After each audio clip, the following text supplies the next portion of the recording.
much for coming. We're really excited. We've been doing these workshops now for a while. I really want to apologize. This one was canceled last minute.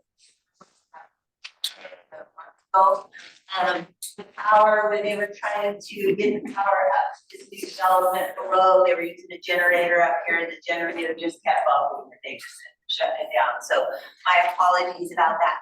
So this workshop, what we felt was necessary is to bring in our water service providers for the communities. And so tonight we have three presenters. We have a presenter from the city of Moab. I will introduce them all, from Groundwater and Sewer Service Agency, also from the Moab Irrigation Company. We did invite, should I say this?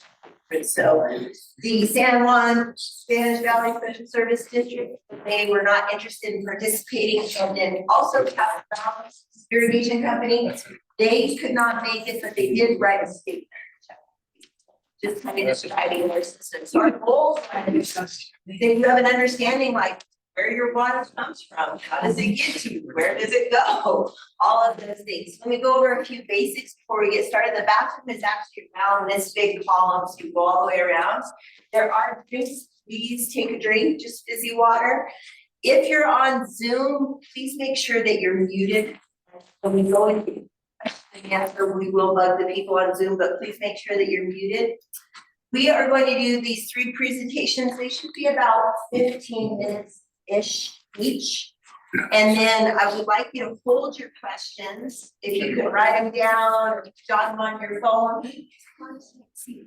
And then after those three presentations, you can start asking questions. Okay, and the people can answer them to the best of their ability. So, quick questions to get started. Yeah, I was gonna remind you. If you're having a side chat to someone, maybe talking to go in the hall, somebody maybe going to the recording wall. You hear your home. And we did send around some sign-in. Did you guys will sign in and put you on the list so that you can receive notifications from patients?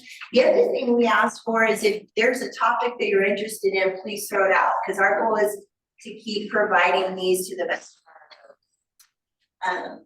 Okay, so we're gonna start with the city of Moab, and we have Mark, and you're gonna have to help with your last name. Okay. Joel Singer. Yep. Okay, and Mark is the acting city engineer. Yep. Okay, awesome. So ready to go. Okay. So, see some familiar faces here. I expect a lot of you have seen quite a lot of this information. This presentation mostly includes some nuts and bolts about the city system. It doesn't go too much into super detail. We do have quite a lot of resources for that sort of thing, which we can always talk about later or follow up a little bit with. In the Q&A, yeah, I'll just get into this presentation. Public council sort of built this for me, so it's much more attractive than I would have made it if we'd been plain black text, something like that. So this is gonna look a lot. Okay, water resource management principles. Water planning should ensure that development of future water needs are consistent with availability and supply. What my job is to water comes out, so a lot of what we do is infrastructure. And development plans should achieve development that results in sustainable land use patterns coupled with the efficient use of scarce and oversubscribed water supplies. That's a big thing, right? Land development plans, that's a lot of things to a lot of people, not exactly my area of expertise. So if we have any questions to that after the presentation, we'll see if I can. Funding for construction and maintenance for water storage, pumping, treatment, and delivery systems must be prioritized to support our long-term quality of life. As an engineer at the city of Moab, this is my big thing. We mostly just try to keep our system working, keep our wells pumping, keep our pipes clean, not leaking as much as possible, so that you can flush your toilets and take a shower. Impressions of our water supply systems. Yeah, there's, everybody's got a different take on, what the agencies need to provide, what we need to plan for, what we need to do. I guess sort of, meetings like this, presentations like this are a good opportunity for us all to come together. And learn a little bit about each other, get on the same page, get dialogue going.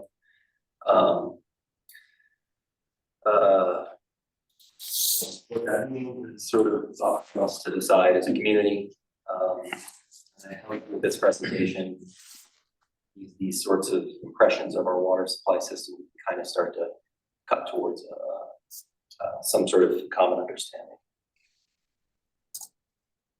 Okay, here's where we'll get kind of in just in the nuts and bolts of the system. Our culinary water system, significant system components were installed as far back as the 1950s, possibly even older than that.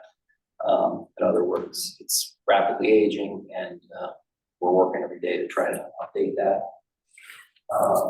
We have, I'll just kind of go through this. Mountain View and Powerhouse tanks. If anybody's unfamiliar with those, are on the east and the west side of the valley.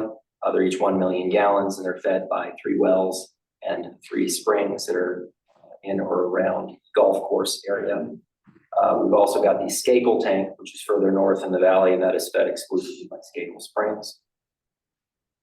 We also recently built Sand Flats tank. That's the one up by Lions Back development. That's a very small tank. It was built primarily to function as a storage tank for the development up there, but in theory, say in the event of a fire or something like that, we could backflow that system down to the city system. Not from it, not for anything on a regular basis. That's kind of the emergency case.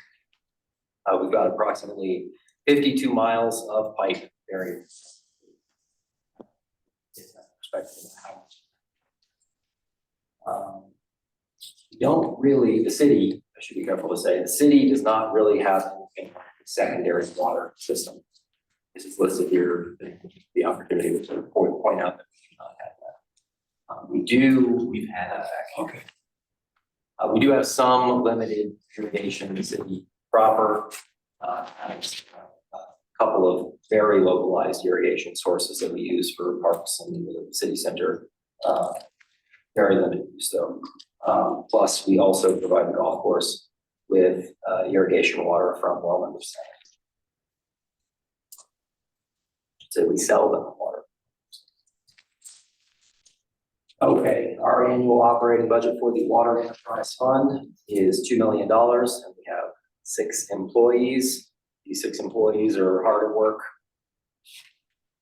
a lot of the time. These leaks, you've seen them out there probably on the road. Their bus leaks are out there fixing them. Our budget varies annually, $7 million of capital projects since 2021, with $840,000 budgeted in the current fiscal year. Recent upcoming major expenses. Okay, well number 12, we just about finished. We're just about to turn that one on. It's going to be a new well for us. It's replacing our old well number 4. We also just finished Mill Creek water line replacement. That one from Mill Creek to the powerhouse. That one. We also just finished a project to add backup generators and a little bit of site security to our wells. So we get that power for whatever reason. We have generators. King Creek water line replacement. We're doing about 4,000 feet water line replacement with the King Creek project right now. And out there where the road's all torn up, that is a big project. There's a lot going on with that thing. We're getting a lot done in one fell swoop. Tusher Water Services. This is a kind of a smaller project we've got going on the side. We're doing some sewer over there, and we have some water service crossings that we're replacing. We have planned for the not too distant future a new water tank that'll probably be 2 million gallons, depending on for money. And that has yet to be finally cited, but it's kind of a big need for us. We currently have a deficiency on our storage sizing, per state code. So we've really been working for the past few years to try to, we've also, we're about 80% into a, somewhat of an emergency permit to prepare on our area. This one wasn't a planned capital project, but it's sort of spring on the one that sort of surprise you. We also have, in the not too distant future, a SCADA system overhaul plan. Right now, we have kind of a scattered SCADA system that works in some places and doesn't in others. And the whole system tied into water and sewer as well. Do you know what a SCADA system is? Oh, I'm so sorry. Thank you for that. This is just a way for, that was an excellent on-the-fly question there. This is just a way for the folks operating the utilities to monitor well levels, flow levels, things like that from a computer in an office somewhere. So, for example, a water tank is going low, so one of the wells needs to be kicked out. Start filling that water tank. You can do that automatically. You can do it manually. You can do all sorts of things in these computer programs where they're plugged into a level sensor and they're connected to the pumps at the well house. And then that way you can control everything from afar. You don't actually have to go to the well house and turn it on. So we don't have one of those. We have little bits and pieces of it, yeah. Not a system-wide one and not one that works as well as it could. Yeah. It's not always straightforward to everybody. Okay, sources of revenue. We're primarily fee-based revenue stream. This is the rates that you pay every day. And that we don't pays an impact fees. And we've got some grants in the works from CIB and GOEO. GOEO is a state thing. CIB. What's GOEO? That's the Governor's Office of Economic Opportunity. That's one that we just got for, I don't want to give that one to you all.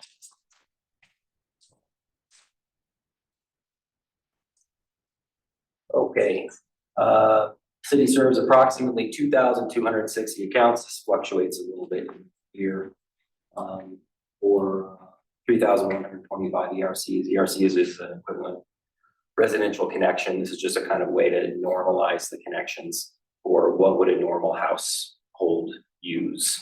So our 2,260 accounts is something like 3,100 single family home uses. Of those, Why is the ERC higher than counts? So some of them are using more than less than. yeah, so you might imagine like well, like a building like this, they're not, this is actually a county connection, but yeah. But if you had a building like this, it's gonna maybe use more than a house, probably. But they're just one connection, maybe. And so they would count for multiple ERCs. So every house counts for one ERC, but a hotel maybe counts for more. Okay, and this just lists the number of connections of each of those. This is 2022 data, by the way. Again, this kind of goes up and down a little bit. And then probably the more interesting information to folks is amount of water by type of user. This is again in 2022. See that most of it's residential, just under that commercial, institutional, and then one is definitely going to break out on its own because it's kind of its own little fun use. And then we don't account for acre feet. Oh, I'm sorry. Yes, and those are acre feet.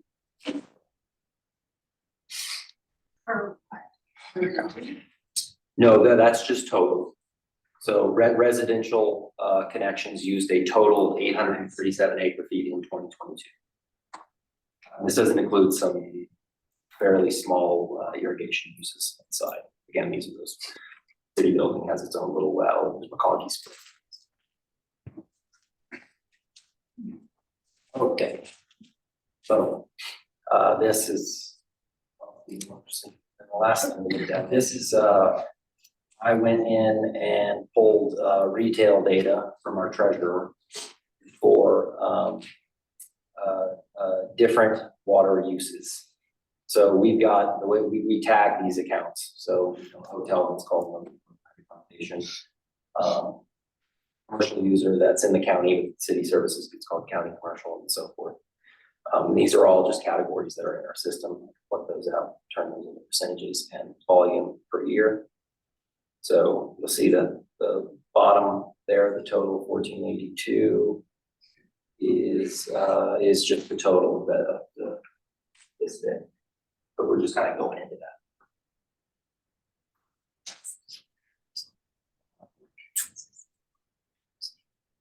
Yeah, so not digging into this too much, you know, I'll just give everybody kind of a second to absorb those numbers maybe.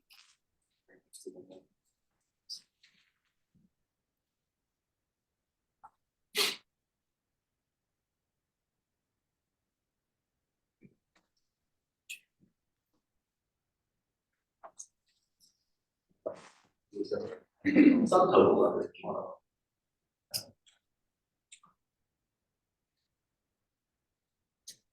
Okay. We kind of feel like they know. Do these numbers agree with numbers reported to the Division of Water Rights? Okay, so there's a little nuance with these numbers. These are reported to the Division of Water Rights. So actually, I can point out right now that there's a public facing website where we report all this data to. So you can go right to that thing. That's where I've taken all my numbers and I shipped it off to them. This is the same stuff. So this is just taking my numbers and kind of splitting them out. Well, there is a nuance to that though. They don't ask for quite such they just ask for this residential, commercial. That's all they ask for. Actually, yeah, that's for industrial too, you know.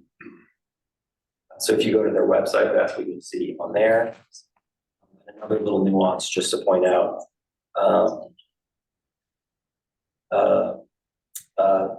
Source data for volume won't always match up to these numbers. We measure it twice. We have downstream use. So this is, we have a meter at your house. Business is at point of use. So we measure all that stuff, that's for billing. That's what these numbers are for. We also measure it coming out of the springs or the wells. So we have different numbers for those. They don't exactly add up. You know, there's leaks in the system, you know, other things, there's overflow in the tanks. So, yeah, so there's a little bit of, let's call it loss along the way. So this number will be lower than the number that you would see for the same year for the amount of water sourced. Just like a little loss. Does everybody feel like they've had kind of an opportunity to absorb this slide? Okay, this is a big one. I don't know if we need to go into this one too much. This breaks out all of our water rights for the city and how they're distributed. One interesting thing to point out is that we don't really have all of our water rights necessarily attached to a use that we are using right now. For example, we have two small water rights here associated with Swanee Park. Those wells are defined. And Arnie back there uses one monitoring well. Yeah, this one's real detailed. If anybody wants to come in my office, ask me all sorts of questions, you're perfectly welcome to. It's quite a lot of information. We're showing it here. If just to let people know that we have this information more than anything, your reports. Yeah, and if anybody's familiar with water rights, they have a priority date. The older, typically better. Water right number, level 5. That's And then we've got these water rights are typically associated with a particular diversion, so then it's broken, a diversion being a source. And these are associated with sources.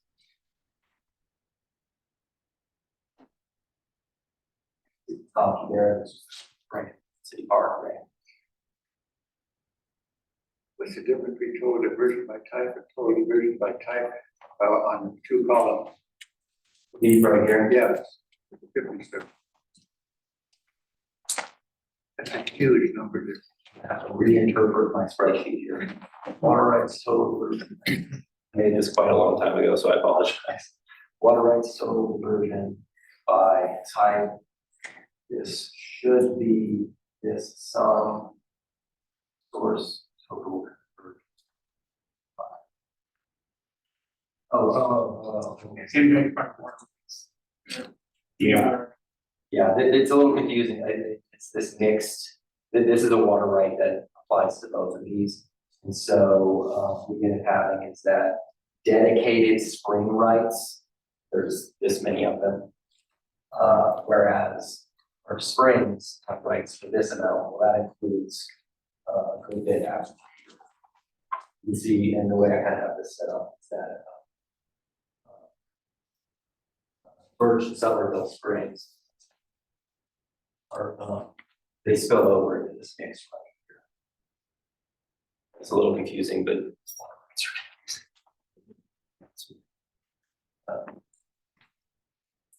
okay. Give everybody another little while to digest that. I was wondering, I see there's 2 unused rights at Swanee Park. Mhm. Is there any issues with forfeiture if you're not using those? We have municipal rights, which protect ours a little bit Okay. better than for like, pretty much any other one.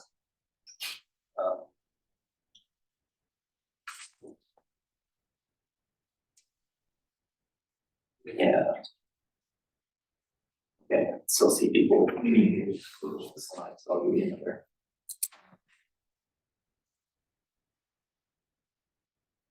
I'd also point out. A quick little last one change to the slide. This row right here is not exactly true currently, because, so we finalize with the division of water rights that, well, number 12 has that already. So this one's kind of like,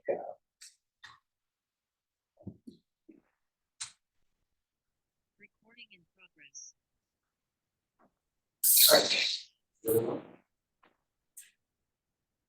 okay, facing a water restricted future.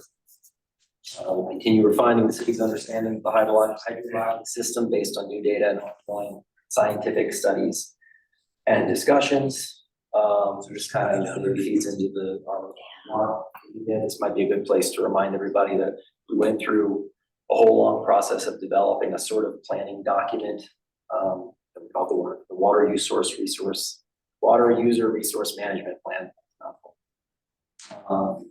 And we held workshops for this. If anybody's interested in that, by the way, you can go into the city's YouTube. We actually have those available on there, in which there's in-depth discussions about it all. But that study, which we have a draft of right now and are currently reviewing, will cover pretty much everything but an aquifer study.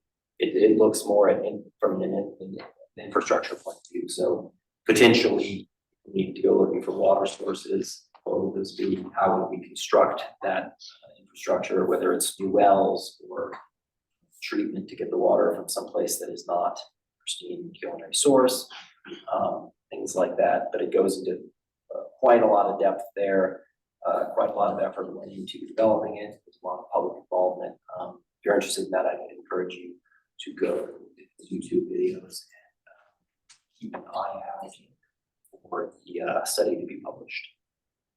And plan to be published. So you have a scientific study on how to move water. You don't know where the water is. It's not exactly a scientific study. We're not trying to figure out is there water or sort of thing. It's more like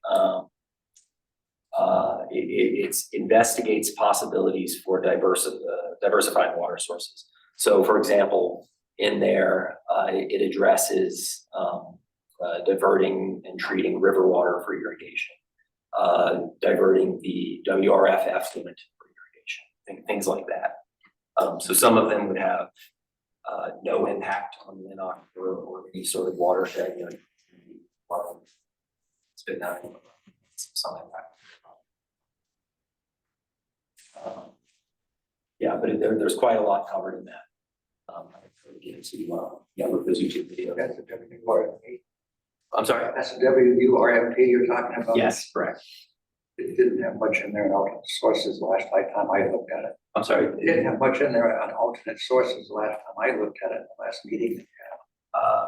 It discusses alternate sources. Those are the two that I just.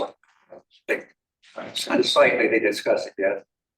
Yes, yeah, but they're only, But there's costs, I mean, anyway. Yeah. yeah, it's meant to be an engineering. It's meant to look at the infrastructure part of it, right?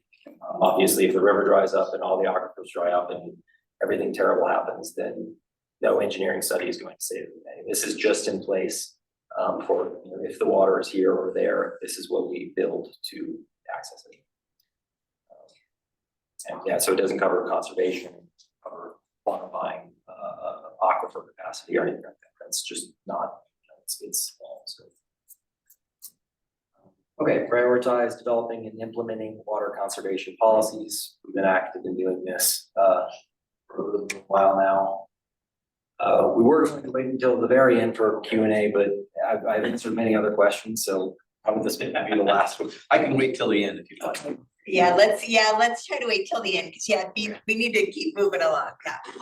Okay, prioritize this is just something the city's been doing for a while. I would encourage anybody interested in this to speak with Lexi Lamb. She will be much more knowledgeable on the subject than I am. Continuing that, she's the city sustainability director. Continue investing in optimizing, maintaining the city's existing collection, storage, and distribution system. This is a little bit more my wheelhouse. This is just maintaining our infrastructure. Haven't thought that anybody. Invest in growing, expanding water infrastructure. A lot of different things. One thing that is discussed in that work plan I just talked about is doing something like a secondary water system so that, you know, people aren't necessarily watering with the Gould Canyon aquifer water. Currently, the city is only able to provide. So that could be included under expanding water infrastructure. Continue water monitoring and data collection. A big part of this is actually just our SCADA. We try to pull all of this data together. A lot of it is, you know, somebody going into a well house, looking at a meter and reading that meter and writing down the reading by hand. So that's what a lot of our records are currently. We'd like to get to with our SCADA plan that I discussed earlier is being able to have all of that data be to a finer resolution. You can have peaks over the course of a day rather than the same day reading, for example. So that'll be a really neat thing. This could also include monitoring wells or some such thing too. Pursue options that protect the aquifer from harmful development impacts. This is one thing we deal with. Engineering office, we have drinking water source protection zones already established. We recently updated those just in the past few years. And we work with the county, mostly because our water sources are mostly in the county. We work with the county to protect those water sources with our protection zones. So when development goes in, they've got to develop to a slightly higher standard than you might otherwise have to. Engage with other water users, that's GWISA, San Juan County, Moab Irrigation, to protect water resources. It's just to say that we try to work with the other agencies. Trying to accomplish the same thing, so pull in the same direction, so to speak. Potential resiliency policies and programs. Leak monitoring and tank replacement. This is again just fixing old infrastructure, with water from the Green Canyon Aquifer to the ground, so to the valley that is. And so we just try to keep on top of infrastructure and good shape. Public education campaigns, conservation, or I suppose events such as this. Rainwater harvesting programs. That would probably be a good thing to talk to Alexi about if anybody's interested in that stuff. Dedication exaction ordinance for new development. This would have been a really great Harlem topic. I believe that this is developers bringing water rights into the system. Though our discussions less around water rights and more around real water. Gray water ordinance for new development. Currently, folks just opt into gray. Some sort of citywide ordinance to encourage that. Landscape ordinance for new development, that would be a conservation tactic. Green infrastructure ordinance, this is especially pertinent to bigger infrastructure projects where we go in and replace curb, gutter, and streets and all these things. We kind of have the chance to go in there and put in things like infiltration basins so that we're catching stormwater as it's flowing down the street. You get some infiltration there rather than just trying to pump the creek and get it into the river as soon as possible. We get a little bit more infiltration into the local aquifer right under the city, and that's not on drinking water. It should be made clear.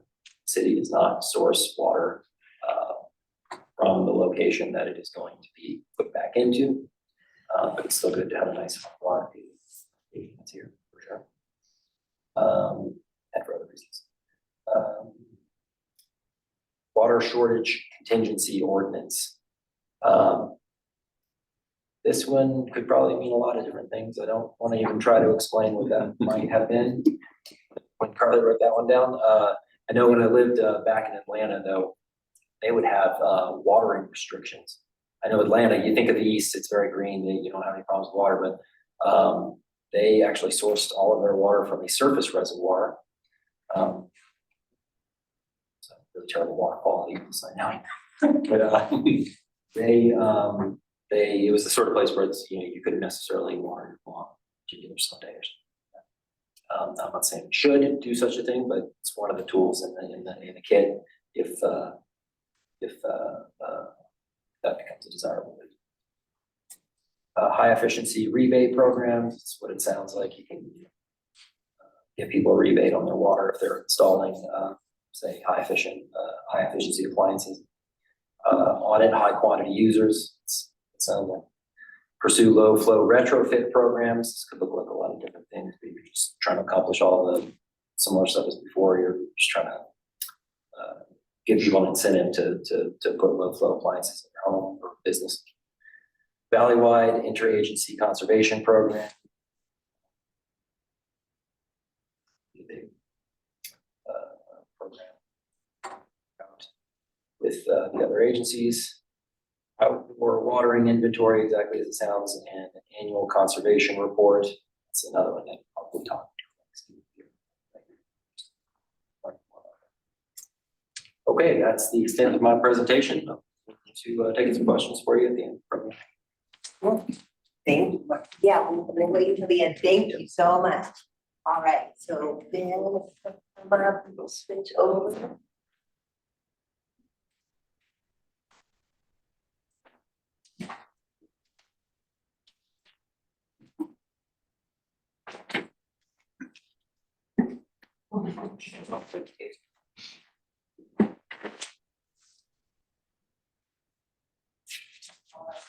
And Ben is getting set up.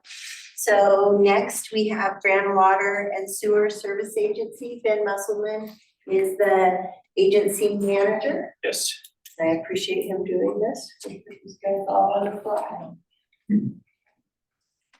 Well, we studied these a long time ago and then presented a month and a half later. I know. Clear it out. So yeah, if you guys have, as we wait for Ben, if you guys have a couple questions, for the city of Moab, were there any random, Kevin, I know you had one. Does Moab have access to Colorado River water? Don't believe that we have a water right that covers Colorado water. I think the discussion in the past has been that may be transferred, may be able to do a change application. on water. So, County has 3 CFS that I can call, somebody get the written that's wrong. County. It's not very much, Not very much. yeah. We actually have a extraction ordinance, dedicated extraction ordinance and a water shortage contingency ordinance. Are they actually in force? Those are important. I've never heard of them. Oh, no. Those are just proposals. That's what's possibly. We don't have a plan. I didn't think. Yeah, no, this is just spitball sort of thing. These are potential. We decided on conservation, that we're not gonna put it back in more hotels like the governor says we're going to do, or do we not save it for the aquifer? So conservation, do we still put it back into more hotel rooms? Or do we save it now for protecting the aquifer? What is it gonna change at all? I'm not sure. Okay, up to now, we've always had conservation, and then immediately built another hotel room. We didn't have real conservation. And we've been trying to get that changed, so it protects the aquifer. Has there been any change in the city's policy on how we're gonna use conservation?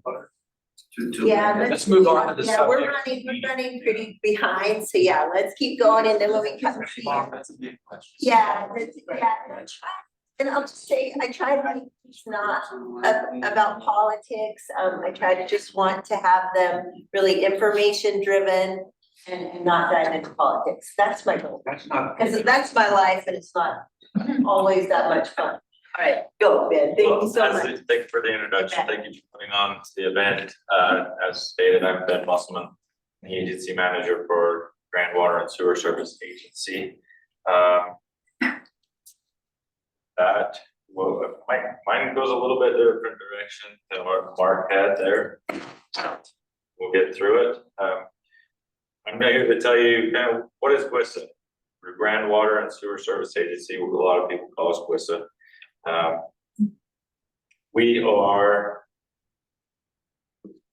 WISA is a public utility provider that is comprised of 3 separate boards: the Grand County Water Conservancy District, the Grand County Special Service Water District, and the Spanish Valley Water and Sewer Improvement District.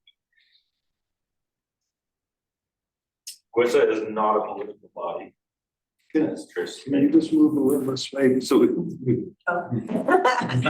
Wait for me. Yeah, I guess you're the monkey on this one. I know, I was like, We do not determine the growth or zoning or density. That's not our purview. Our mission and our obligation is to provide a reliable and affordable service to all the permitted customers and users within our service area.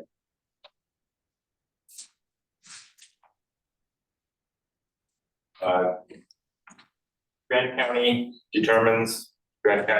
commission determines the zoning density. WISA was formed in 1999 through an interlocal agreement between the districts, Grand County Special Service Water District, Grand County Water Conservancy District, and Spanish Valley Water and Sewer Improvement District. With the purpose being the undertaking and financing of the services to be provided by the ongoing operation and maintenance of all water and sewer systems, buildings, facilities, equipment, grounds, and other resources and assets to which are the properties of the districts and the agency. That's a mouthful. That's directly on our website. That's kind of the mission statement of WISA. WISA is a service provider which operates a utility system providing culinary water, irrigation water, sanitary sewer services to the unincorporated portions of Grand County and Spanish Valley, also including portions of San Juan County for irrigation services. In our culinary water, well, say that different too. People say it. WISA provides culinary water or potable water to over 4,000 customers through a distribution network of piping that connects to 3 storage tanks, resulting in over 4.5 million gallons of strategic storage.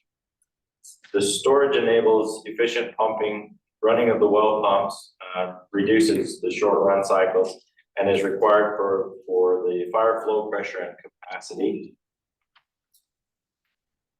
Storage enables, the water in these tanks comes from 4 wells, which draw from the aquifer commonly referred to as the Glen Canyon Group Aquifer.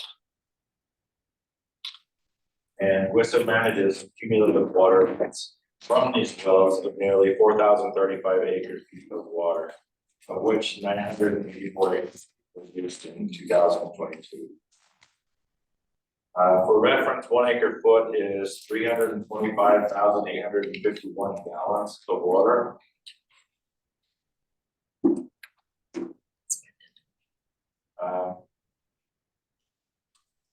Pumping capacities are established through test pumping and then set by the Division of Water Rights. We don't set those, they do.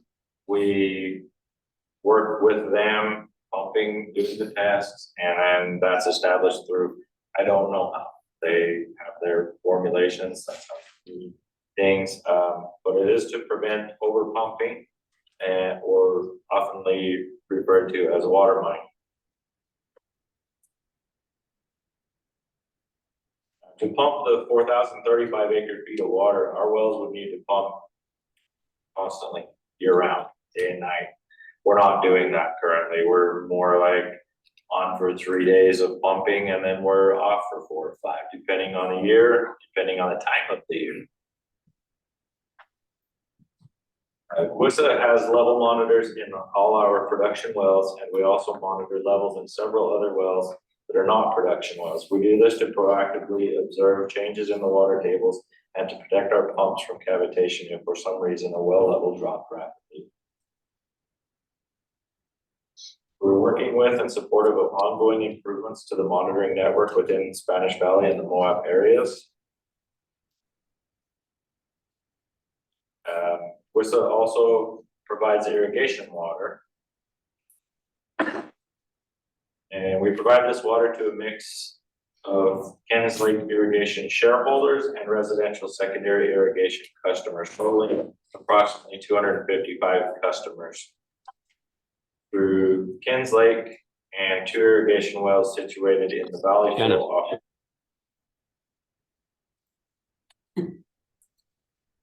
Initial concepts for Plainsville Dam, later named Ken's Lake or the K.E. McDougall, were to mitigate flooding through Moab from Mill Creek. After several years of options and ideas, it was determined that the flooding could be in part mitigated while also creating a recreational area for locals and visitors, as well as providing water for agricultural production to at least 7,300 acres of land in the Spanish Valley area through the construction of Ken's Lake. Ken's Lake was constructed from 1979 to 1981. The water in Ken's Lake is diverted with a structure in Mill Creek and is routed through the Sheely Tunnel to an area known as Full Falls, southeast of Ken's Lake. Many of you may be aware of those. The Sheely Tunnel is named for Horace Sheely, who according to some had hoped to supply water through the tunnel and a flume network to the area below Blue Hill for farming. This plan was abandoned somewhere in the middle and approximately halfway through the 645-foot tunnel project, which was later completed with the construction of Ken's Lake. The water to fill Ken's Lake comes from the Mill Creek drainage through cooperation with Moab Irrigation Company, or MIC. The MIC water rights is for 19.33 CFS. The BLM right-of-way obtained to run water to Ken's Lake stipulated that the diversion in Mill Creek maintain a downstream flow of 3 CFS to maintain flow in Mill Creek to the point it joins North Fork of Mill Creek.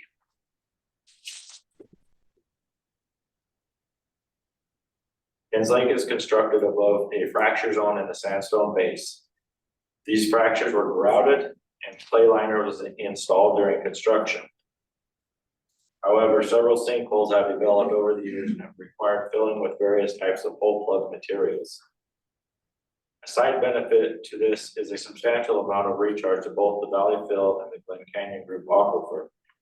Though it is unknown the exact amount, it is apparent that this connection exists. While some remaining capacity exists for service from Kinslake, WISA hopes to work with area water partners to bring additional water resources to help maintain levels and increase our area of service for irrigation. Regarding our water use, according to the Division of Natural Resources or Department of Natural Resources Division, water use data from 2020, WISA's service area uses 189 gallons per capita per day of potable water and an additional amount of 177 gallons per capita per day of secondary water.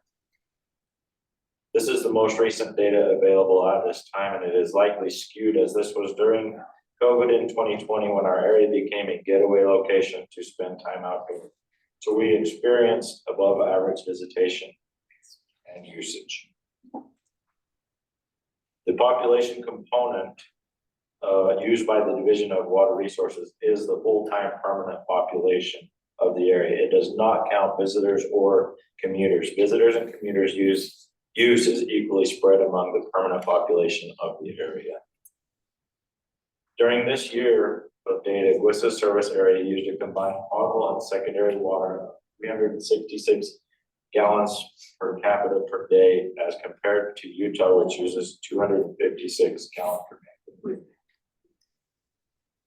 It is often perceived that agriculture use is a place to cut water usage. While there is a substantial amount of water used for this purpose, none of that usage is from the Glen Canyon Group aquifer. Farming provides essential products and is a source of income to those farmers and ranchers. These users are often the most conscientious of the usage. Overuse cuts into their own profits. Some even utilize ground sensors and weather stations, gathering data to optimize water use. As mindful as they are, there are losses which contribute to recharge to the Valley Fill aquifer and also cooling effects in the valley.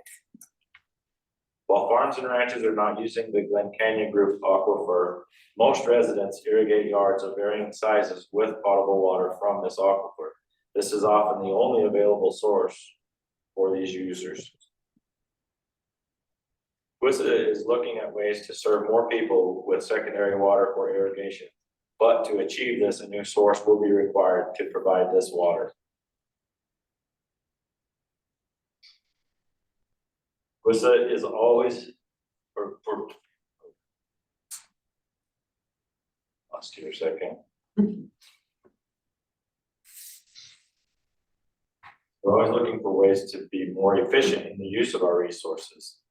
For potable water usage in 2023, 344.8 million gallons were pumped over the full year.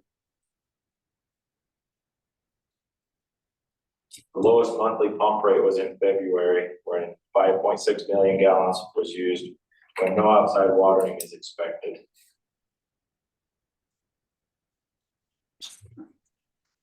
To a high month of 53.8 million gallons in the month of July, which is 9.5 times the amount of the wintertime usage. Kind of gives you an idea of the amount of water that's used outdoors is the idea.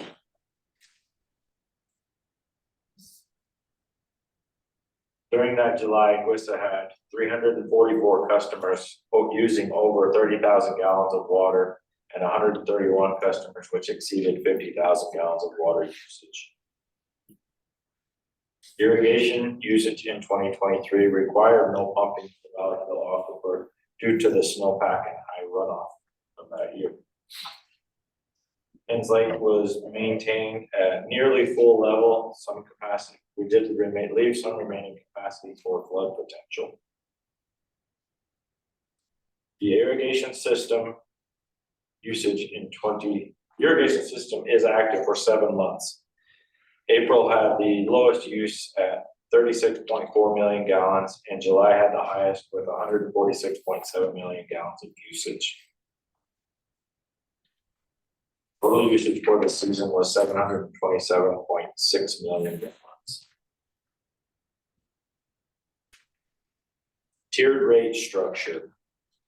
WISA has implemented a tiered rate structure to allow the customers some control of their own water budget.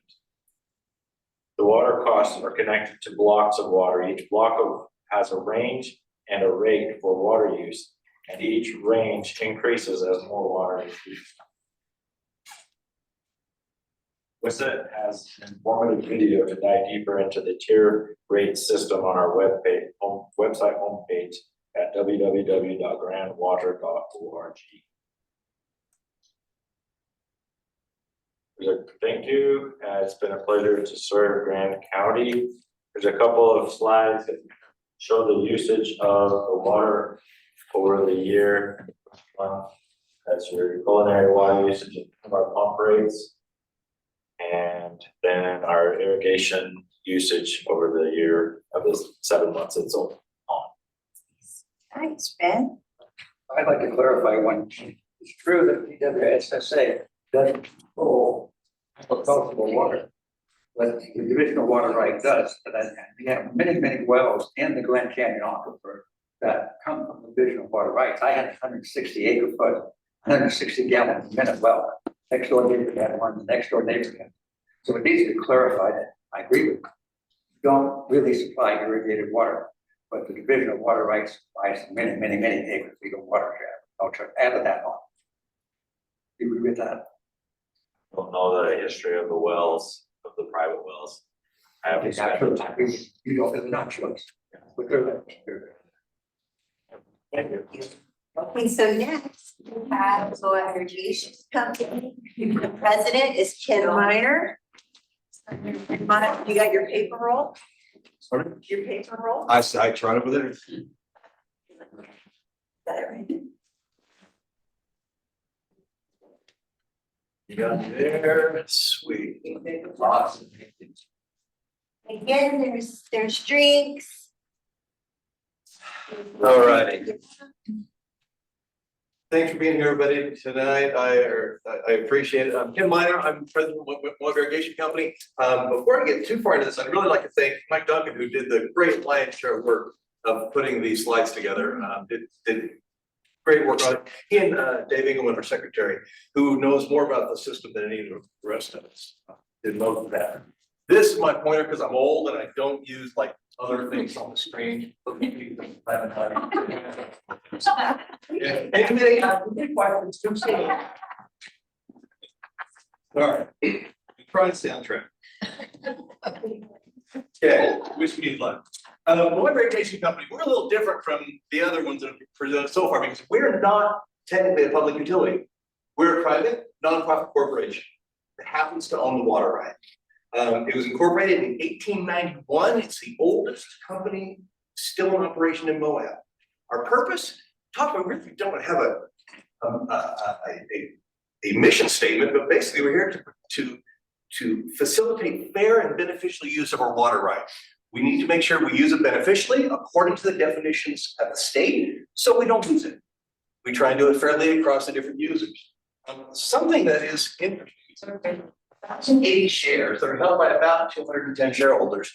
5 of those shareholders are elected to the board of directors of the irrigation company. I'm going to point out a few things that are maybe misunderstood by the general populace of Moab. If you own a share of one irrigation company, you own a share of a corporation. Just like if you own a share of Microsoft or some other corporation. That's what you own. So how do you get one?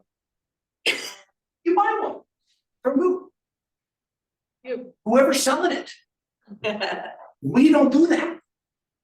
I get calls all the time. People say, oh, I'd like to buy a share of irrigation company. I don't have any. Well, there are a couple that the board has purchased to help round out odd shares here and there. But for the most part, find somebody that wants to sell one. If you have something you want to sell, find somebody that wants to buy it. Generally send people to the advertiser or some other classified ad. Just put the word out there and somebody will generally want it. So you get a share irrigation company. Why 1,080 shares? because that's about how many acres were being irrigated in the Moab Valley in 1891. So a share for an acre of land. Our operational costs are shared by the shareholders. Our largest shareholder is Quissa. They hold a bunch of irrigation shares. Some years cost more, some years cost less. But we don't get any tax money, anything like that. We don't have impact fees. If somebody wants to hook up to irrigation, to one irrigation system, then whatever it costs to hook up, that's what you pay to hook up. I'll get into that. Moab Irrigation Company owns the first water right of Mill Creek for about 6,400 acre feet a year.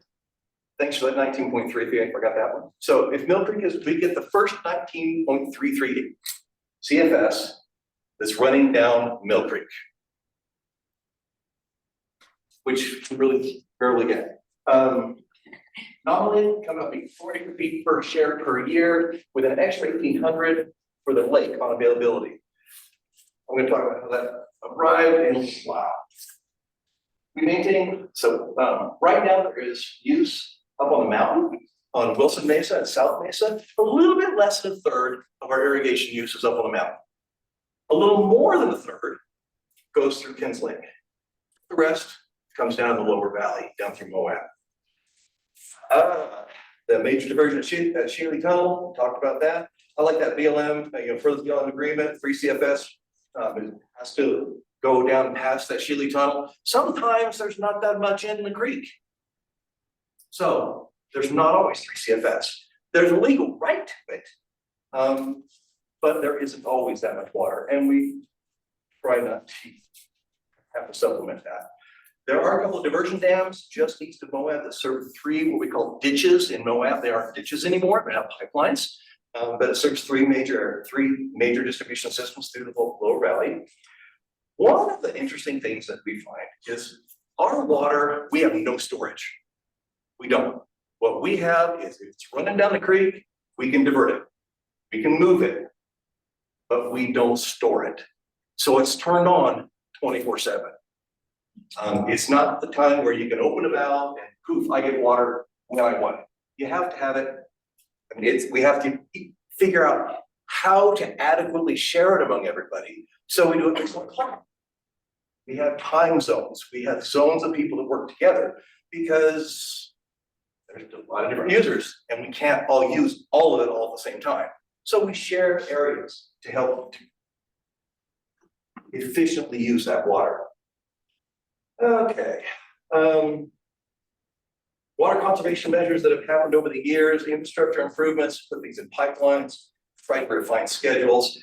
One of the things that I like about Ben's presentation, any main water that isn't evaporated either goes into the groundwater or into the Colorado River. It's not wasted. One of the, love this phone. There's water running down the gutter. You're wasting water. You're running it down the street. It's on purpose.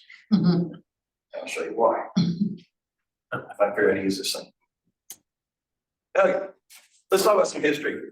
Moab Irrigation Company, 1891, Moab had about 750 people. Utah wasn't a state.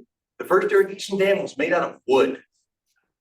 It diverted into 5 ditches that ran all through town to irrigate those 1,080 acres. Over time, there were some problems involved in that. One of the problems that just cracked me up, there was a problem on the northeast side of Moab where the irrigation ditches were swamping out people's land. Don't realize how many springs there are in the northeast side of Moab. And those springs, in combination with the irrigation ditches, were making some of the land unusable because it was just always muddy. And they actually joined the irrigation company said, fix it or quit using that ditch. So the irrigation company agreed, that's a problem. So they lined the ditches with cement in certain areas. Not to be more efficient with the water, but to keep the water from causing problems. And there was already too much water. Strange concept in this town. During the 1960s, it became pretty inconvenient to have ditches all over town. So they put them in metal culverts. There's a lot of 2-foot metal culvert around town, and it is not deep. It's at the same depth as the ditch, which means that far underground. There are a lot of people that find culverts around town. That's because that's how deep the culvert is in a lot of places. Some places it's 4, 5, 6 feet. A lot of it, just a couple inches, because they literally just put culverts in the ditches. In the 90s, plastic pipe was pushed through those culverts. It began to rust out, began to be somewhat problematic. So the culverts themselves are not our distribution system. The plastic pipe inside it is. One of the things that I love some of the ads that Mike pulled off our website that were put in the paper in the early days. People have always fought about water out here in the desert. They needed it for their gardens, for their crops.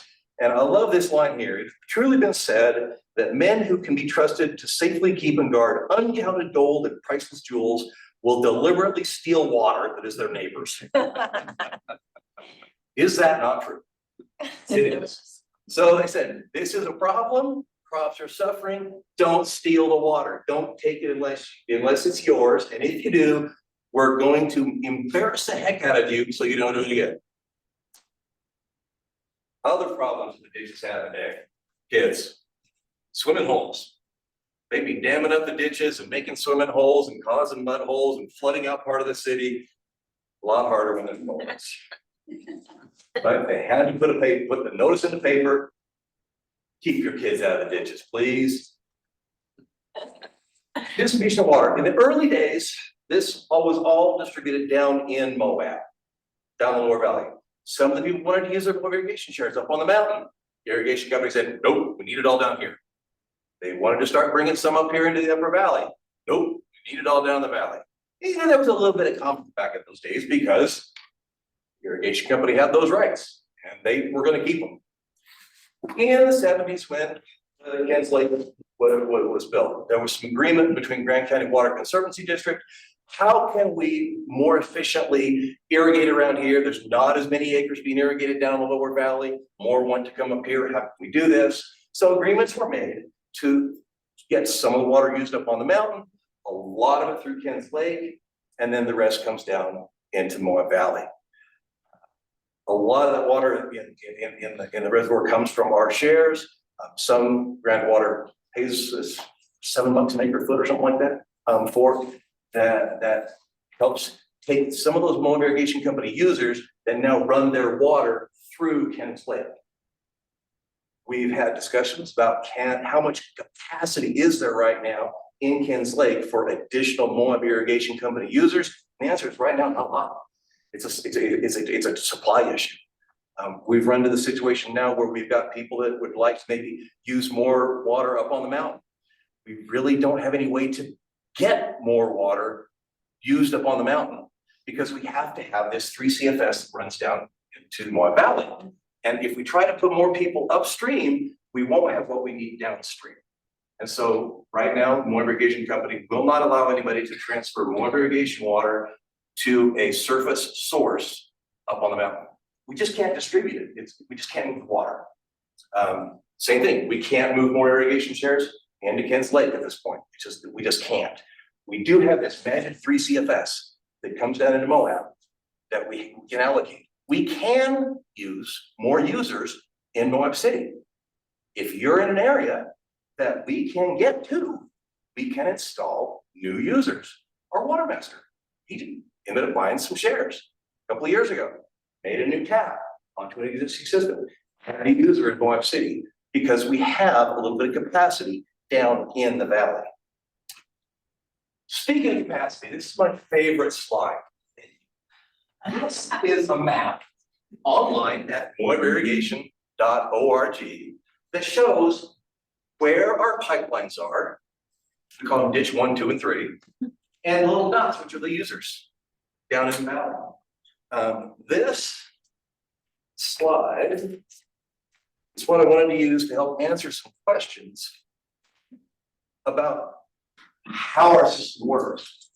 Water comes down from the filtering. The old wooden diversion dam is now made out of cement. It's the one at Powerhouse Lane. You go up Powerhouse Lane ways, that's our diversion ditch. Then water comes down from that into ditch 3. Mostly agricultural uses along here, mostly fields, smaller users, but mostly larger users. Excess comes past that, down to the other spurgeon dam, which is on Mill Creek Drive. I think secondhand store, which is no longer. I might carry a tree. Well, that one, yeah. There is one ditch that goes off to the north, another one comes off to the south, and those come through town. Those are a compilation of what used to be those other 4 ditches in town. Just one quick thing, so when the water is not going through Powerhouse Dam, is it going down the red line there? Okay, so, good point. So in an ideal world, we've got 3 CFS or more coming down Mill Creek. Some of it is funneled off into this system. More goes over the dam and through, and it goes down to the other dam. Some is siphoned off into this one, some is siphoned off into this one. Sometimes, when it is not being fully used, then if the pipeline is not currently delivering full pipe of water, then the excess just goes down the creek. That's why most of the time you see water running through Mill Creek all day long. That's because there's currently some water, it's just not being used. One of the challenges we have is to balance the flow between these 3 pipelines, what's coming down. Summertime happens when there's not 3 CFS in the system. We scrimp, we save, we balance between systems. We try to get users that use a low flow at the same time with others that use high flow, so that there's always a little bit left over and they never need that full 3 CFS. Sometimes it doesn't happen. It's really hot, really dry, schedules, everybody needs it. That's when we call Ben and say, hate to do this. Well, there are a couple of different wells that we do pump out of the aquifer in order to make up that 3 CFS. One goes into this white pipeline, or this yellow pipeline. One dumps, believe it or not, right into the creek. Pump water up out of the ground, over, down into the creek, ahead of this diversion tank. We really try hard not to do that. It does not make sense to pump water out of the aquifer into the creek unless we really need it. So we try really hard. Last year, not at all. We didn't have to turn it on at all. It's great. Were there times below 3 CFS? Yes, but we managed. And so these pipelines obviously don't reach every dot. That's why some of the places there's a valve, it comes up out of the ground into the gutter. We use Moab City gutters as part of our distribution system. So you might see water running down the street. Hallelujah, that's somebody's irrigation turn. They can put a little head down. That tells me I'm out of time. I'm gonna go a little longer. Okay. But they put little head gates in the gutters to divert water into their yards. That's part of our distribution system. There are springs along this part of town. Some of those springs have excess water. They didn't know what to do with it. They asked the irrigation company, can we dump it in your ditch? What's an old farmer gonna say? Heck yeah, we'll take it. Well, now we have pipelines. It's kind of hard to dump it into the pipeline. We've tried. It does dump into the culverts. It goes down along our pipeline and usually doesn't cause any problem. Occasionally it does. There are other places where there are other springs and you'll see a pipe sticking out of a curb and gutter and there's water running out of it in January. Don't call me. It's not mine. We do not divert water in the wintertime. There are other springs that are coming out of, there are random pipes around this tank that aren't ours. If it's leaking in January, it's not. Okay. If it's leaking in the summertime, you might want to call us, because it might be us, might not. We try really hard to not let our water leak. Sometimes it does. Some of our pipelines are kind of old. It's got a variety of different kinds of infrastructure, different qualities of plastic pipe. Back in the early days, we were broke and used cheap stuff. Now we try to use more durable stuff because we don't want to fix it again. Remember when they were redoing Main Street? Right there in front of Days Inn, they hit this big old concrete tunnel. Whoops, what's this? That was where Moab Irrigation Company went under Main Street. That was ditch one. And so they said, what are we gonna do? You can't, we need to lower the grade. And there's this concrete tunnel in the way. He said, yeah, that's not our problem, that's yours. So we compromised, figured it out, went with a much more durable pipe. So they could put that pipe in place, bed it, and shave off the top of the concrete tunnel. That leads to another question. If you come back to this map, these pipelines were all laid in place because of gravity. It's all gravity flow. We don't pump any of our water anywhere. We get calls from landowners that say, hey, I've got this irrigation line that comes across my piece of property. I'd like to move it. Okay. You tell us how you're gonna do it without impacting us and without costing us any money. I'll say yes. It's not fair for it to cost the shareholder of the irrigation company to facilitate a development of a particular developer or a particular landowner. However, we're not gonna stand in their way if there is a feasible technological way that's affordable enough for the developer to do. And so we had a couple where they say, hey, it's running right smack through my place. Great, no problem. And, you know, if you do this and do that, get an engineer, show that it's not gonna hurt anything, let's move it, let's redirect it. And we've done it in a number of different places. Usually minor changes, because some changes are more complicated. There's one in town that's on a big slope, and we've been asked to move that a number of times. It's been a little bit heated a couple of times. The answer is, okay, how are you gonna do it without affecting level, gravity? And they, what do you mean? No, it's gotta maintain grade. If you can move it and maintain grade, great. It costs too much. Doesn't happen yet. Diverting dams, that's actually a picture of our lower diverting dam. One head gate over on this side goes to the ditch one, on this side goes to ditch two. Please, spread the word, don't play on these things. That grows algae, it's slippery, it's a long way down, it would hurt. Don't fall. We try and keep people off of those. This suffered some damages when we had that really big flood coming through. We had this fairly major repair on it, cost about $40,000. But we were able to get that done. One of the things that I didn't realize about that dam, it looks like it's made out of cement. It's not. It's a cement coated pile of rocks. It's wire baskets full of rocks. It's covered just to make it more durable. It's permeable. It leaks. Water goes through that. It never stops all the water. There's always water going through. Sometimes you don't see any water right here at the very, very base, but it comes out a little farther downstream. Okay.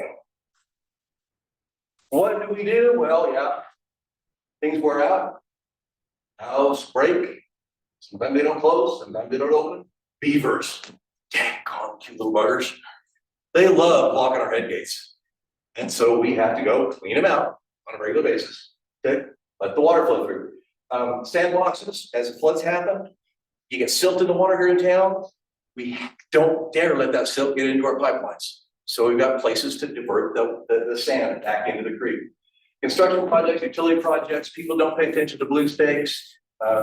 Vehicles run over risers, it happens. Probably the number one thing that we do as an irrigation company board is fixes, talk about repairs. And there's a number of them. We also talk about upgrading sections of the infrastructure that are aging and really need some work. There we go. We have one paid part-time employee. He's our water master. He does a great job. He balances the flow between the three ditches. If he sees one not using it, but another one really needing it, he'll stuff some more flow over that way and keep things balanced. He monitors the flood conditions. He keeps those pipes from silting in. During the spring runoff last year, every single day, he had to go to every head gate, flush the sand out of the sandbox, and keep the water flowing. He did an amazing job.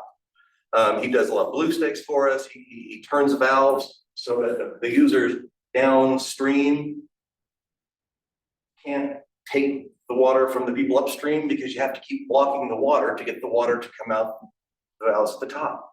And so it's a fairly time intensive project that he does. He does light repairs.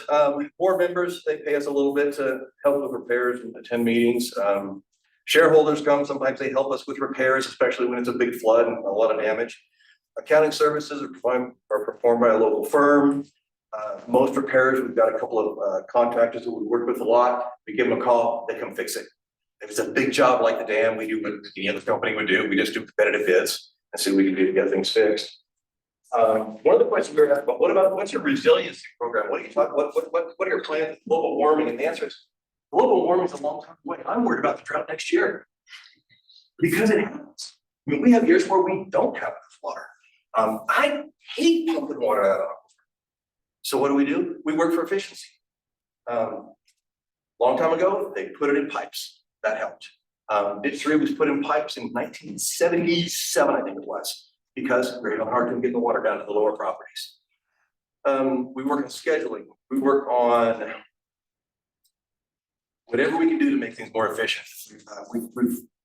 There have been different ideas floated out there about maybe putting in some storage, so that when people aren't using it, we can store it, and then when they all want to use it at the same time, we can let it go and sort of keep more of an even flow throughout the day, and maybe keep some going down the creek all the time. But that's big money, because you got to find a way to store it and how to get it there and how to get it back out. We have this issue that the water's flowing 24/7. A lot of people don't like to irrigate at 1 a.m. Some do.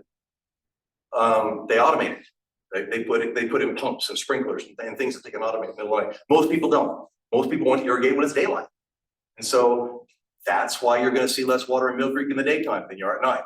At night, there's almost always water going down there because not everybody wants to use the water at night. The big agricultural users, they have a long set. They'll irrigate at night. So that's what I do. So our resiliency programs, we try to support every single year. We're trying to find how to be as efficient as we can. Sam has done a great job with balancing the lines. That's one of the biggest ones. If you see a line not being used, it's backing up, give it to the one that needs it the most. And doing that has kept us from needing to turn on pumps, not even nearly as often as we used to. Yeah. Would we like to automate that? Yeah. Do we want to pay for that? No. That's the way it goes. Anyway, that's what I have from Moab Irrigation Company. Thanks for having us here. And I'll participate that kind of question and answer and help answer any questions that we might have. Gonna stick around, or if you want to take C, however we want to do it, but let's start taking questions. So when you were talking about someone wanting to possibly move the line on their property, would it have to stay a gravity system, or would you allow like a mechanical pump? No. Sustain? No, your money. Anything mechanical in the way of a pump requires utilities and repairs. That's gonna cost, so. My opinion, a part of my job is every decision I have to make has to look forward at least 50 years. If not longer. We have had people come and say, I'd like to make a right-of-way change. Because there's a right-of-way wide enough to fix the pipe everywhere there is a pipe. We need room to get a backhoe down there, maybe. It might not be tomorrow. It might not be for 20 years. We hope it's never. But I can't promise it's gonna be never. And so if you get, and some people want, well, I want to, you don't need that much right. It's only that big of a pipe. You don't need that much right away. You're right, not today. Now, we might compromise. If you want to replace that pipe with something very, very durable, a good high-density polyethylene pipe that has a much, much lower risk of needing repairs ever, we'll talk. Because then we're not gonna need to get there. At least not as likely. But that's what it is. It's gotta be on grade, it's gotta not cost the company. I'd love to be cooperative, but I'm not gonna pay for your project. I'm not gonna let my shareholders fix it. And then come up or. Yeah, I don't know, Ben, if you want to come up or, yeah, And the city. Yeah. This is really. Yes. okay. Okay, the main thing here that we need to hear about is sustainability, global warming, and alternate sources. And thank heaven, one person did mention global warming. Thank you. Nobody else did. Climate change, it gets hotter, it gets colder. Sustainability. Division of Water Rights says we have about 1,000 less land to take free left. In my opinion, that's beyond the scope of this meeting. But That's beyond the scope of what we do. this is the main source of the problem we have with this water. But we don't fix that. That's not what we do. That's Oh, yes, we do. Yeah, that's his job Yeah, and her job, not my job. do you, I'm not talking to you because you're an entity by yourself. Do you supply water to the people, within the duty, is that your policy, is that your? Your purpose is to supply water to the people now and in the future. Correct. Correct, okay, so this is, it pertains to this entity right now. Okay, sustainability. Visual water rights, we have about 1,000 acre feet less. The Moab City says we have 20% loss due to global warming. 20% of 7,000 is what goes off the mountain, which is unsustainable right now. With global warming, global warming, well, it's unsustainable. Okay, next question, next again.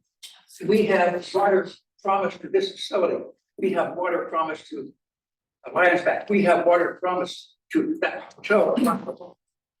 We're already below sustainable due to global warming, we're not digging a deep hole into unsustainable in the future. What is your alternative sources to supply water to us in the future when we get unsustainable and the state says they will be no more pumping the Grand Canyon? What is your, We're not there yet. okay, but we're very closer. We're 1,000 acre feet of it, and we're already gonna go unsustainable with global warming. We don't have to worry about it. Okay, so Yes, I, your yeah, go global ahead. warming, And then we're gonna the move on. studies, they Yes, there is. contradict themselves. 20%. Some of them say it's gonna be wetter, some of them say it's gonna be So drier. you're ignoring it and it doesn't exist. That's what I'm The hearing. answer is unknown. Okay, so move on. Our job. Yeah, it's not, so let's move on. Yeah, let's do it. We're here to talk about our job, not the politicians and the government. You are here for total. The three agencies have good communication to work together. This is. Manage the water. That's not what these meetings are about. I think we've moved on, Bill. Go ahead. We've moved on. But thank you. Do the three agencies have good communication to help facilitate sustainability and future planning? We Yes. have communication, there's always room for improvement. That's part of what I think the water resource utility management plan has established is that communication. It has enabled an interconnect between groundwater and sewer and Moab City. We already have a interconnect with San Juan, Spanish Valley. Can you explain what that means? It really An means. interconnect is if they have a problem with a well in their system or a supply, and we can provide, so long as we have the ability to, and we can share water back and forth. And we're working on that with Moab City, with them being at the bottom end, they can benefit from both San Juan and Wissa. However, we have to pump water from them to utilize it for our benefit, but it can be done. Bill, did you have your hand raised? And I'm not. I did, the intertie that you're talking about, will that help the city's shortage that you're talking about? That you need more water for storage for, I believe, fire protection and different things? We're talking about a future tank, but will that interconnect help solve some of that problem? In practice, maybe yes, by state code, no, we have a sizing requirement. For storage. Thank you. Pauline? And do you pay these guys for the extra water? Yes, yeah, They're yeah. providing you? It would be metered in. One of the best examples of cooperation, the cemetery wells owned by the city, run by Gwissa to feed us. And it works. Yeah, good. Other questions? Yes, sir. You had a slide about prioritizing and about things in the future, like the watering lawns, blah, blah, blah, that whole slide. So are any of those actually legislated at this point, or are they all things that you would like to get legislated? Most of those, I think, are kind of twinkle in the eye sort of things. Some of them were kind of vague and are being done right now. Those kind of the generally conservation minded things. We do have a sustainability director always. As hard as we all work on that as well, we can make all the rules we want, but enforcing them is a whole other. Deciding which rules we want to make in the first place, right? I have a few random questions for you guys. First of all, with the water utility resource management plan, I know some people came to the public meetings to participate in that, and I understand it's the draft board now to the public, so they know. Is that just gonna be released to us as the public, or is there gonna be an opportunity for us to offer comment or before it's officially published? Right now, the plan is, we have a draft, we're gonna view that draft and publish that when it's done. There wasn't a plan to do any more input. Between all of the public input that we did and this draft, there's not really, there hasn't really been a lot of additional work. It's mostly just taking all of that, all those comments, all the things that we presented, all the ideas in there, and just producing a final document out of it. So I guess there's not really much comment left to be done that would have. And then, I know some people, we talked about, canary in the coal mine, and people wondering, well, how much water do we really have? We've been told by various, government, non-government people. The best indicator we have for that is the levels of our wells and springs, the importance of monitoring that, because once you start to see decline, good indicator. So I guess just for the layperson, just maybe each of you can, to the extent that this is relevant, explain how your agency kind of monitors and how often you're doing that. I think it's just a good thing for all of us to understand. Daily doesn't happen monthly, and then somewhat analyze. It's public information. We've been talking about this for years. One of the problems that we run into is we have a bunch of production wells, and they're all near everybody else's production wells. And so using them to try to monitor groundwater levels is a little tricky. We're pumping when somebody else is pumping, and it's not super reliable. I hope, although I don't know if I'm gonna hang my hat on this, is that we'll get that SCADA system and we'll be able to take through the data a little bit better. But that comes with some really big caveats. The data is gonna take a while to get, right? Yeah, we have to start collecting, install, it's not gonna go back 10 years from the day after we install it. So yes, the short answer there is that that's not a great sort of source of immediate knowledge about the aquifer. I think for that, you probably need more things like dedicated monitoring processes. And cite those again, if we put them near all the production wells, I'm just by.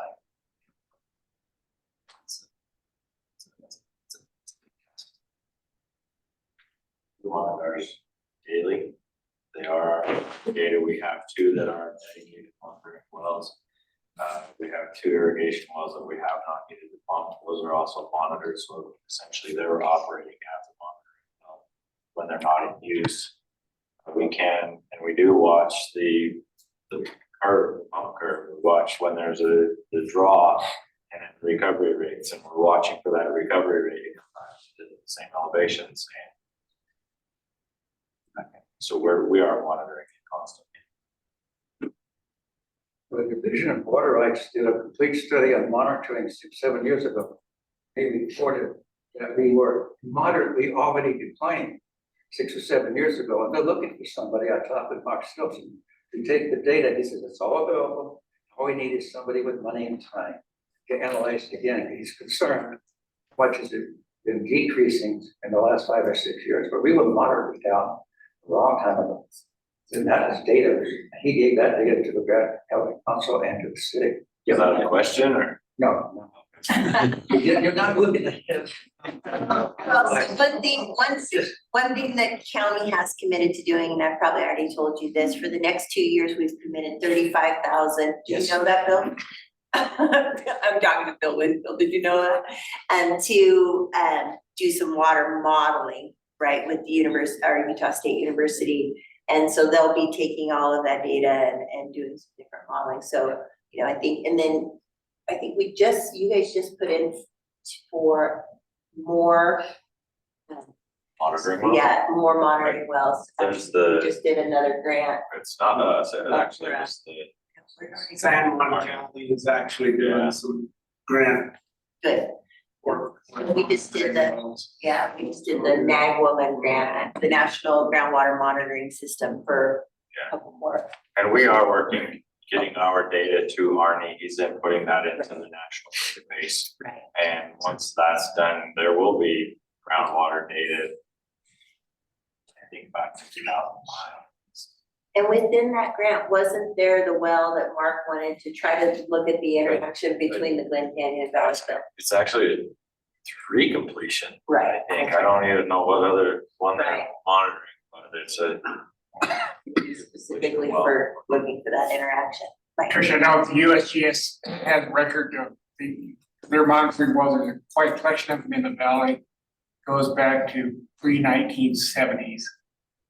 Typically, a lot of the wells are just monitored, just checked once or twice a year, something like that, because I know Mark still. He's right here, Chris is here, so Chris is right behind Mark you. showed, USGS. Yeah. He's like, I didn't come here to read. yeah, so my question is that, those measurements still being made regularly, or is there a grant that's missing to make it happen, or what? No, they're measured once per year.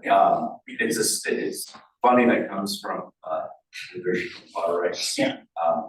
It's a cooperative agreement with USGS and Division of Water Rights to do a once a year inventory of these wells, and we do it in March of every year for irrigation season, or those people turn their pumps on.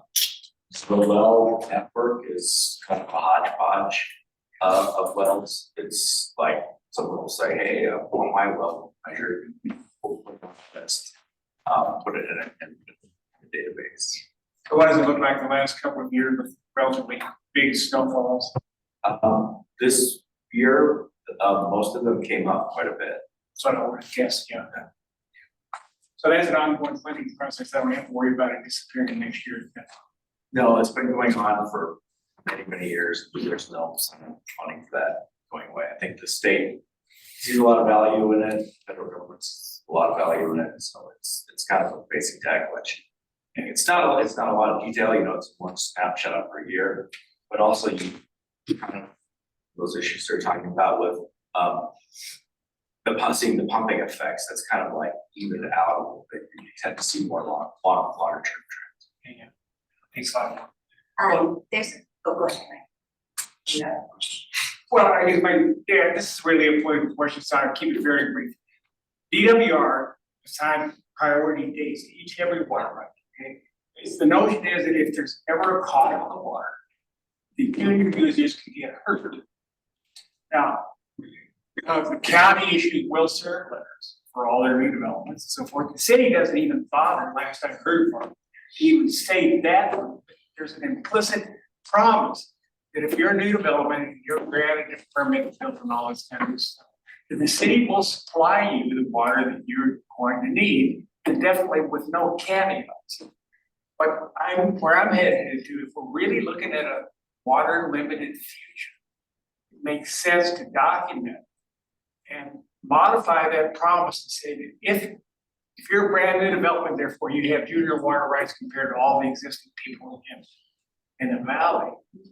If there's a call on the water, your tap is gonna be the first one to go crack. To me, because that's very much consistent with what the state does. I think that is a political question, because that would have to be something that. What's very critical state, because so far the conservation efforts the city's focused on makes the implicit assumption that we're all gonna share any shortages uniformly, regardless of what our rights.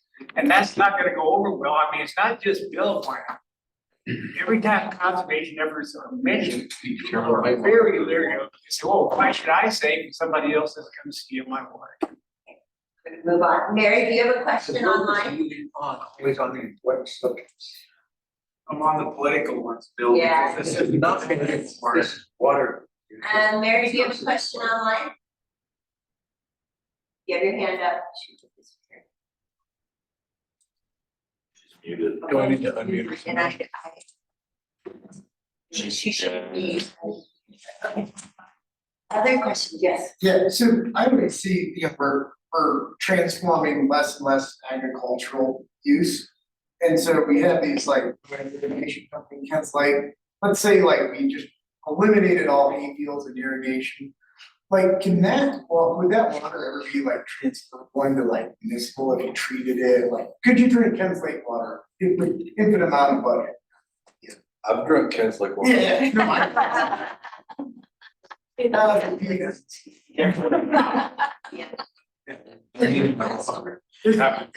Surface water has to be treated as Right. water treatment. And I just wondered if there was that, is, I mean, is that like 100 years out? Is there always like a thing where it's like, oh, hey, like, yeah, we're not having hay fields and fruit orchards, use that water for. One of the things is the state came to Moab Irrigation Company a couple years ago.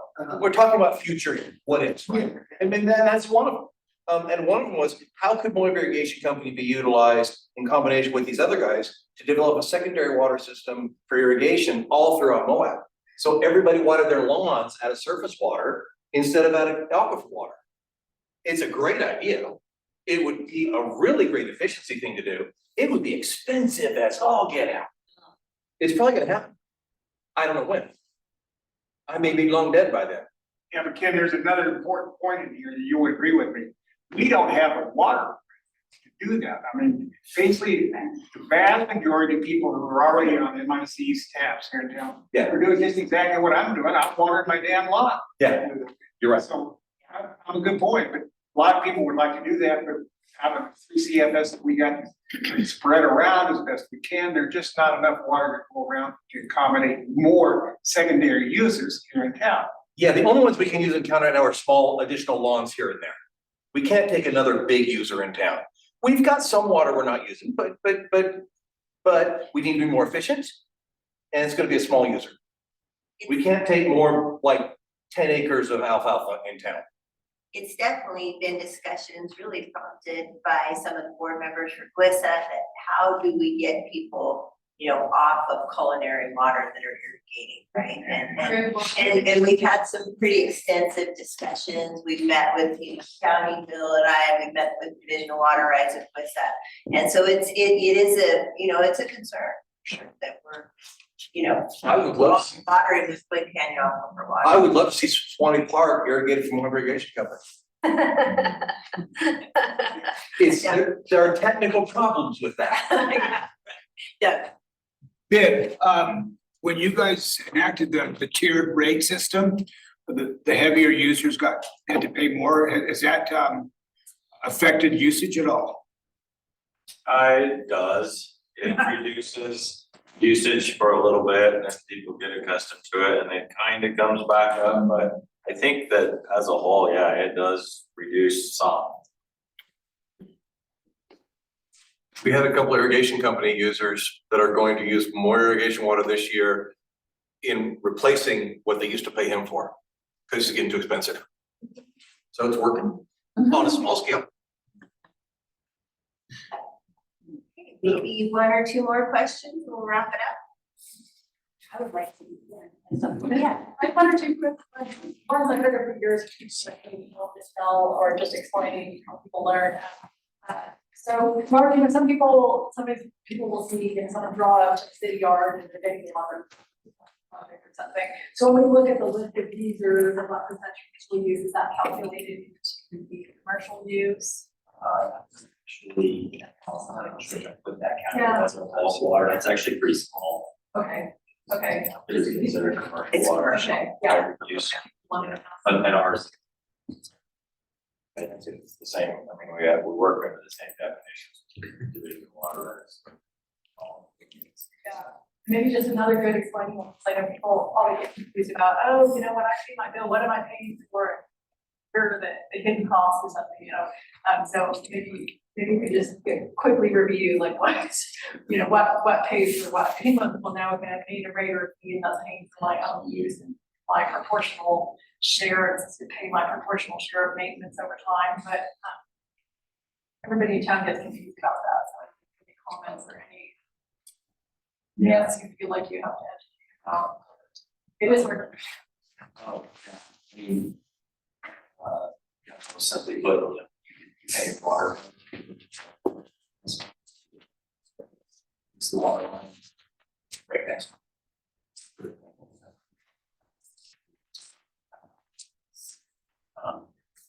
Maybe that means that it, we do spend that money to patch it next one. Hopefully we go through, place a mile of pipe and knock a lot of that. What of that?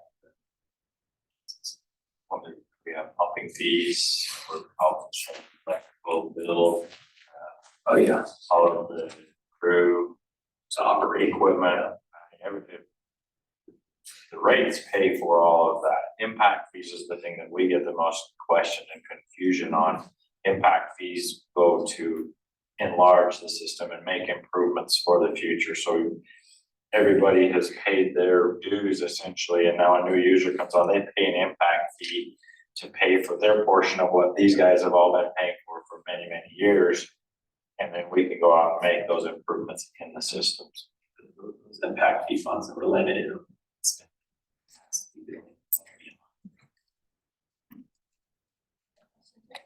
So when you use the word impact, I'm not sure if the lake is, if you have any control over the lake, but if any of you do have control over the lake, I think a good suggestion, and this may offend some people, would be to have a sign that said, please don't allow your dog to poop in our lake.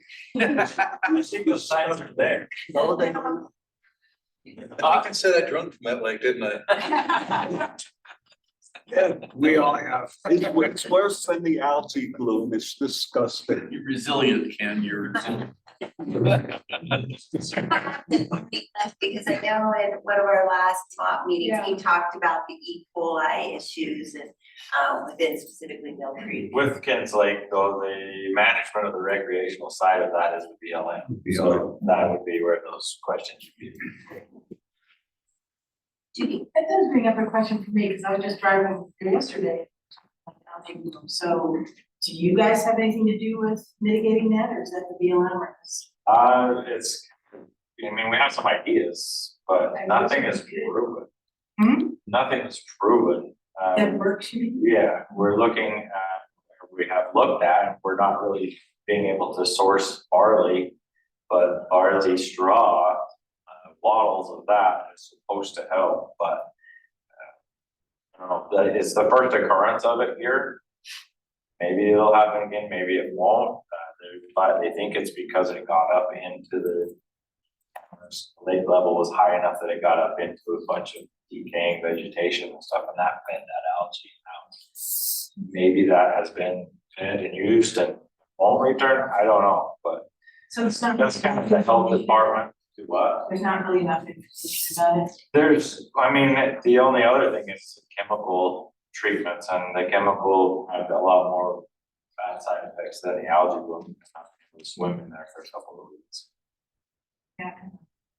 Scared this year back in. we have to say this is the last Oh, question. I'm just Okay. gonna point out that you missed it. It was interesting information about algal blooms. It's really good educational material on the division of drinking water. If I said that right, I need to change it. But there's a whole algal bloom.